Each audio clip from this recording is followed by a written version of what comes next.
Hello student, कैसे हैं आप लोग। आज हम बात करेंगे आपके लिए 10th क्लास का चैप्टर जो आपका थर्ड है, the pair of linear equation in two variable. उसमें ऑब्जेक्टिव सीरीज का पार्ट वन भी बच्चों आपके लिए काफ़ी इंपॉर्टेंट पार्ट है, क्योंकि प्रीवियस के अंदर कई बार एग्जामिनेशन में यहाँ से भी क्वेश्चन पूछे गए। तो स्टार्ट करते हैं आपके लिए ऑब्जेक्टिव सीरीज का पार्ट वन। ये सभी पार्ट बच्चों आपके लिए काफ़ी इंपॉर्टेंट है। जो टर्म वन का एग्जामिनेशन होगा 4 दिसंबर को, उसमें यहाँ से कई क्वेश्चन पूछे जाएंगे। तो स्टार्ट करते हैं आपके लिए पार्ट वन के अंदर बात करें क्वेश्चन नंबर फर्स्ट की।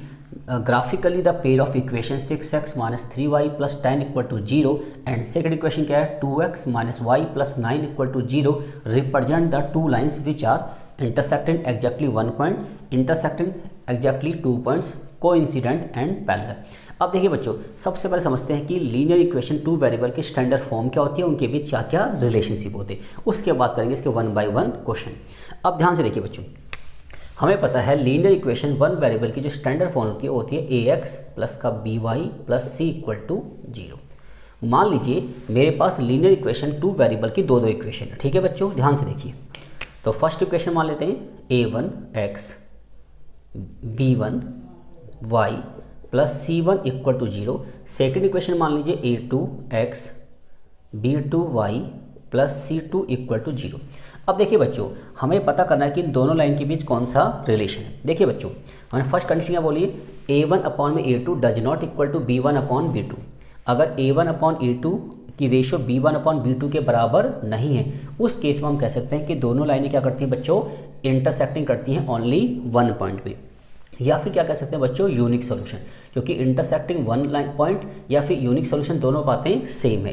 तो जब भी आपके पास दो इक्वेशन दी होती है और उनमें ये रिलेशन होता है a1 अपॉन में a2 b1 अपॉन b2 इनकी रेशियो बराबर ना हो, तो हम कह सकते हैं कि lines are intersecting one point and unique solution, दोनों बातें सेम हैं। सेम कंडीशन क्या है, अगर सेकंड की बात करें, if a1 upon a2 b1 upon b2, starting के दो टर्म की रेशियो तो बराबर है बट c1 अपॉन c2 इनके बराबर नहीं है, उस केस में हम कहेंगे नो सॉल्यूशन, या फिर क्या कहेंगे पैरेलल लाइंस। ठीक है बच्चों। और थर्ड केस क्या है बच्चों, a1 upon a2 b1 upon b2 c1 upon c2, इस लाइन के कोफिशिएंट और इस लाइन के कोफिशिएंट की जो रेशियो है बच्चों वो क्या होगी, इक्वल होगी।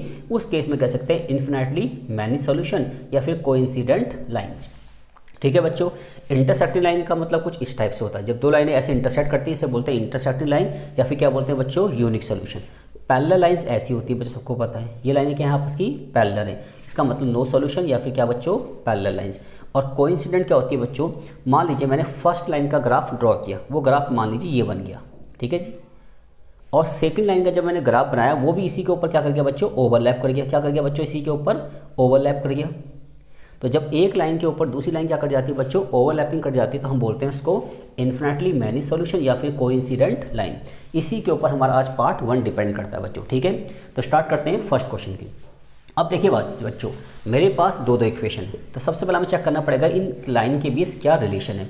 तो देखिए फर्स्ट लाइन में x का कोफिशिएंट कितना है बच्चों, 6 है, एंड सेकेंड लाइन में x का कोफिशिएंट कितना है बच्चों, 2, और फर्स्ट लाइन के अंदर y का जो कोफिशिएंट है दैट इज b1 माइनस 3, और सेकंड लाइन में y का कोफिशिएंट -1 है।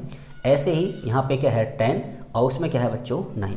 अब ध्यान से देखिए बच्चों, और 2 से 6 को कैंसिल करें तो कितना आएगा बच्चों, ये आ गया आपका 3 अपॉन में 1, और माइनस से माइनस कैंसिल तो 3 अपॉन में 1, और ये 10 अपॉन में 9। मतलब स्टार्टिंग के दो की रेशियो बराबर है और ये बराबर नहीं है, तो ये किसको सेटिस्फाई कर रहा है बच्चों, कंडीशन नंबर 2 को। तो हम कह सकते हैं नो सॉल्यूशन या फिर क्या बोलेंगे बच्चों, पैरेलल लाइंस। तो कौन सा ऑप्शन ठीक है बच्चों, आपको ध्यान से देखिए, डी ऑप्शन बिल्कुल करेक्ट है। ठीक है बच्चों, तो इस तरीके से हम इस टेबल की हेल्प से कई क्वेश्चनों का जवाब दे सकते हैं, क्योंकि थर्ड चैप्टर के अंदर इस टेबल की इंपॉर्टेंट बहुत है बच्चों। अब बात करते हैं क्वेश्चन नंबर 2 की। The pair of linear equation x plus 2y plus 5 equal to 0 and minus का 3x minus 6y plus 1 equal to 0 have unique solution, exactly two solution, infinitely many solution, या फिर क्या है बच्चों, नो सोल्यूशन। इसको भी हम इसी तरीके चेक करेंगे बच्चों, ध्यान से देखिए। तो फर्स्ट लाइन को लें तो x का कोफिशिएंट कितना है बच्चों, 1 है, ठीक है जी, और सेकंड लाइन में x का कोफिशिएंट कितना है, -3। फर्स्ट लाइन में y का कोफिशिएंट कितना है बच्चों, 2, और सेकंड लाइन में कितना है, -6, इक्वल टू थर्ड में कितना है, 5, और ये कांस्टेंट कितना है, 1। अब देखिए बच्चों, ये तो है आपका 1/3, और ये भी आपका 1/3 आ जाएगा और ये 5/1।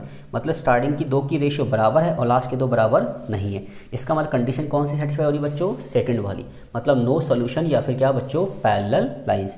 तो कौन सा ऑप्शन ठीक है बच्चों आपका? No solution. ठीक है बच्चों, समझ में आ गई बात। अब बात करते हैं क्वेश्चन नंबर 3 की। If a pair of linear equation is consistent, ठीक है, एक पेयर ऑफ लीनियर इक्वेशन क्या है बच्चों? कंसिस्टेंट है, मतलब आपके पास 2 ऐसे पेयर हैं और वो क्या है बच्चों? कंसिस्टेंट हैं। Then the lines will be parallel, always coincident, intersecting और कोइंसिडेंट, और नंबर डी पे क्या है? Always intersecting. इसका ऑप्शन क्या है बच्चों? सी है। इस बात को आप ध्यान रखिए बच्चों कि जब भी आपके पास 2 लाइन की इक्वेशन दे रखी है और लाइंस का रिलेशन क्या आपस में कंसिस्टेंट है, तो इसका मतलब या तो वो इंटरसेक्टिंग होगी बच्चों या तो कोइंसिडेंट, क्योंकि इन्हीं 2 केस के अंदर वैल्यू को हम फाइंड आउट कर सकते हैं। ठीक है बच्चों, तो इसका मतलब जब भी ऐसा कहा जाएगा कि lines are consistent, it's means या तो वो इंटरसेक्टिंग होगी या फिर क्या होंगी? कोइंसिडेंट। तो कौन सा ऑप्शन ठीक है बच्चों आपका? सी ऑप्शन बिल्कुल करेक्ट है। अब बात करते हैं क्वेश्चन नंबर 4 की। The pair of equation y = 0 and y = 7 has 1 solution, 2 solution, infinitely many solution या फिर क्या बच्चों? No solution. अब देखिए बच्चों, यहाँ पे जो दोनों पेयर हमें दे रखे हैं वहाँ पे दोनों में क्या है बच्चों? वेरिएबल y हमें दे रखा है। यहाँ y की वैल्यू क्या है बच्चों? 0 और यहाँ y की वैल्यू क्या है बच्चों? 7। इसमें 2 वेरिएबल नहीं है, इसका मतलब इनका आपस में कोई रिलेशन नहीं है। अगर इनको सॉल्व हम नहीं कर सकते, इस केस में क्या है बच्चों? नो सॉल्यूशन है। कौन सा ऑप्शन ठीक है आपका? डी ऑप्शन बिल्कुल अब ठीक है, क्योंकि जहाँ पे आपके पास दोनों वेरिएबल x की फॉर्म में दे रखे हों या दोनों वेरिएबल क्या दे रखे बच्चों? y की फॉर्म। यहाँ पे y = 0, y = 7 या फिर x = कोई वैल्यू दे रखी हो और सेकंड में भी x की वैल्यू दे रखी हो, उस केस में हम बोलेंगे क्या है बच्चों? No solution. ठीक है, ये डायरेक्ट क्वेश्चन है जो हमें याद रखनी है। अब बात करते हैं क्वेश्चन नंबर 5 की। The pair of equation x = a and x = b। x = a तो है बच्चों, यहाँ पे x = b नहीं होगा, y = b होगा बच्चों। ठीक है, the pair of equation x = a and y = b graphically represent the line which are. अब देखिए बच्चों, ध्यान से देखिए, यहाँ पे दोनों वेरिएबल अलग अलग है। मैंने कहा कि अगर यहाँ पे दोनों वेरिएबल अगर सेम होती तो ऑप्शन क्या होता? No solution. और अगर दोनों वेरिएबल अलग अलग हैं तो 99% नहीं 100% लाइन्स आर इंटरसेक्टिंग। कैसे?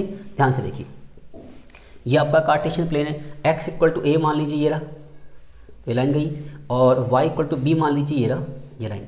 तो ये दोनों लाइन कहाँ पर इंटरसेक्ट कर रही है? इस पॉइंट पे। और यहाँ पे मान लीजिए P पॉइंट है, x की वैल्यू यहाँ से आएगी जो कि A है और y की वैल्यू यहाँ से आएगी जो कि क्या है बच्चों? B है। तो जब भी हमारे पास 2 वेरिएबल बिल्कुल डिफरेंट दे रखे हों, x = a, y = b इस फॉर्म में, तो हम कहेंगे लाइनें इंटरसेक्ट करती हैं और किस पॉइंट पे करेंगे? a, b पे। ठीक है बच्चों, तो कौन सा ऑप्शन ठीक है इसमें? ध्यान से देखिए, intersecting at a, b, D option बिल्कुल करेक्ट है बच्चों। अब बात करते हैं क्वेश्चन नंबर 6 की। For what value of k do the equation 3x minus y plus 8 = 0 and 6x minus ky = -16 represent coincident lines? ठीक है बच्चों, वो कह रहा है कि आपको k की वैल्यू फाइंड आउट करनी है एक पेयर ऑफ लीनियर इक्वेशन के अंदर, और लाइंस क्या है बच्चों? कोइंसिडेंट्स हैं। इट्स मीन्स इनके बीच कौन सा रिलेशन है बच्चों? ध्यान से देखिए, बताइए जरा। थर्ड वाला रिलेशन, क्योंकि जब lines are coincident it's means a1/a2, b1/b2 and c1/c2। तो देखिए बच्चों, फर्स्ट इक्वेशन में x का जो कॉफिशेंट है वो a1, y का जो कॉफिशेंट है वो b1 और जो कांस्टेंट है बच्चों वो c1। It's means 3, -1 and 8। Second equation में देखिए बच्चों 6, ये माइनस का k और इस -16 को वहाँ लेके जाएंगे तो क्या हो जाएगा? प्लस का 16। ठीक है बच्चों, अब हम k की वैल्यू फाइंड आउट कर लेते हैं। ये तीनों इक्वेशन इक्वल हैं, तो देखिए अगर माइनस से माइनस कैंसिल कर दे, इसकी मल्टीप्लाई में करिए तो क्या आएगा बच्चों? 3k 6, तो k कितना आ गया बच्चों आपका? 2, और यहाँ से भी कंपेयर करेंगे तो 16 = 8k, तो k की वैल्यू क्या आएगी बच्चों? 2। तो कौन सा ऑप्शन ठीक है बच्चों आपका? 2, पॉजिटिव 2। तो यानी इसका मतलब सी ऑप्शन बिल्कुल आपका करेक्ट है।